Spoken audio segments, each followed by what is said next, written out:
Ladies and gentlemen, welcome once again. Welcome back, good people. San Diego Comic-Con 2015 in the year of our Lord. We're here at the GamesRadar Plus Loot Crate And booth we're on the feeling show floor. punchy. Oh my goodness. We're talking to Kieren Gillen, comic book writer, a former video game critic. He came from our world first. Kieren, congratulations on making it out, by the way. No one gets that alive. There you It's go. very sad.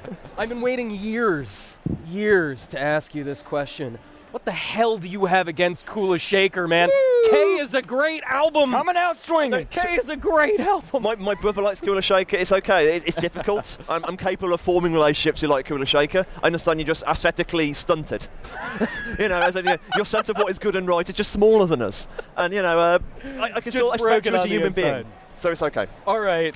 Now, that's actually the answer. That's about what I was expecting all these years later. Oh, dear. We'll switch gears. That's, of course, your book Phonogram, which is coming back in the very near future. I'm really excited about. But right now, you're working on The Wicked and the Divine, which is very Phonogram-esque, even though they're not directly related. Tell me about, like, the genesis of this project with Jamie, because it's you know, it's such a weird premise.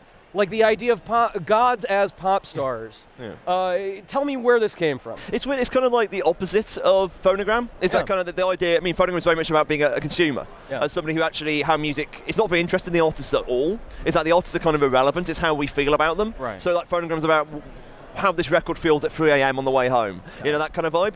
Whilst Wicked is literally the opposite. It's about what it's like to be a creator, what it's like to create art. Because whilst we're using music as a kind of proxy, it's about fandom generally, and it's about the idea of like everything. So it's kind of like, to be honest, it's like the last 10 years, like since I did Phonogram, that kind of going from being a critic and to becoming an artist, and kind of some stuff I have to deal with. You know, and it's much more interesting when you do it with pop stars than you do with, for example, comic book writers. But there's kind of, those are the kind of the issues, so it's kind of me processing all those thoughts. The idea kind of came like, we did Young Avengers before, and after doing Young Avengers, me and Jamie were planning to do Phonogram again. And at halfway through the year, I said, no, Jamie, let's not be stupid. It's like, Phonogram, Don't be a fool. No one ever buys Phonogram. And like, we've got a chance to like do something new. And of course, Young Avengers are about new stuff. So I wrote this rambling email in the middle of the night. I swear, if we ever do a collection of the whole of WicDiv, I'll publish that, because that's the initial. For God's sake, Jamie, what are we going to do here? And I had this idea lying around. Now it gets a bit grim, because my dad, basically the idea of Wicked and Divine came to me the week following my dad being diagnosed with terminal cancer. It's kind of my immediate response to death. And then was, why the hell am I being an artist? And what on earth is the point of life? So that's kind of what the book's about. It's about death and creativity. And that's where the genesis is. But that kind of, that inverted Phonogram, that's very much the other half of it. Yeah, there's no way of telling that story without, but you know. No. I like, well. That's kind of, it's a very serious book beneath the pop, you know. They deal with darkness, and like on all ends of the darkness spectrum. It's the end of life, but also all these characters that are at the beginning of their life, and sort of that meeting of existential dread that comes at both stages. You know, you just said Phonogram doesn't sell. Oh, and now the funny thing is, breaking hearts over here. There was a time, I know that you said early on that, like, you know, we can't even make Phonogram 3 because of the way 1 and 2 sold, and it was really difficult. Very different era, though. Things were very different when Phonogram came out. Even though it really wasn't that long ago, do you think that if you put Phonogram out in the wild now, that it would be a huge success right out the gate? I think, obviously, me and Jamie are in a different position now. I mean, we've got this, something me and Jamie like shouting is the phrase imperial phase, which is a theory from pop music when the creators, even they're successful before and after, they've got a period when they can get away with more things.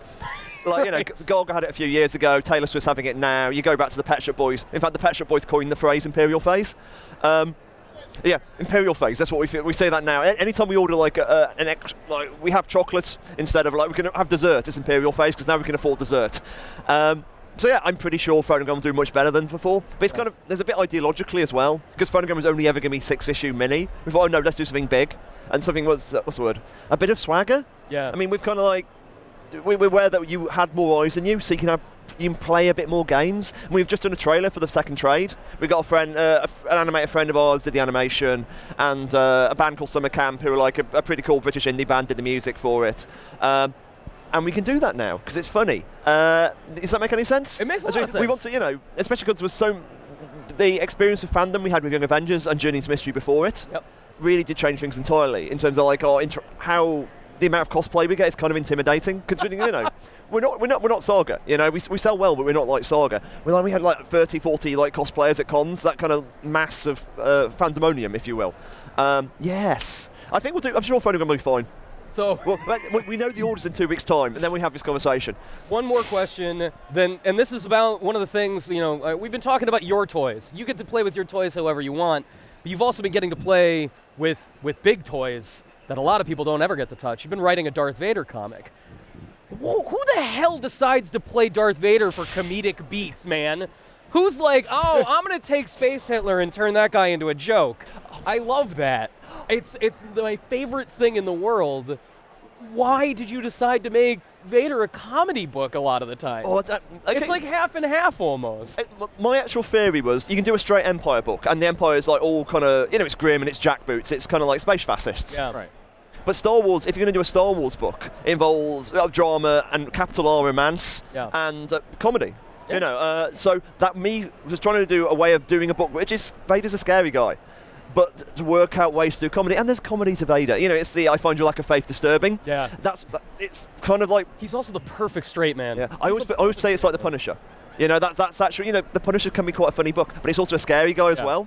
That's what I was kind of thinking. In the same way, you see more of Vader, but you don't want to get too close. You have to be a little bit intimidated. It's always the sort of the tension in Vader is, yes, we have fun stuff with the droids, and the Aphra stuff is cute, but Vader's probably going to kill Aphra. That's the kind of, there's a subtext to the book, you know, and we talk about it in the 4th issue. And playing those different tones is what makes it interesting, I guess. Yeah. You know, it's like we will go incredibly dark as we go along at different times. Vader is a sick man. He's a sick man in an iron mask. A poisonous plague upon our universe picked up the Emperor and tossed him into the abyss. Say Kieren, that is true. so much for joining us. Everybody, you can go buy all of Kieren Gillen's books freaking on shelves right now. You can read Darth Vader, you can read Wicked and the Divine, Phonogram 3 is coming out later, and go buy the Journey into Mystery trades, man, because they're great. They're awesome. We'll be here throughout the rest of San Diego Comic-Con 2015, so continue hanging out with us.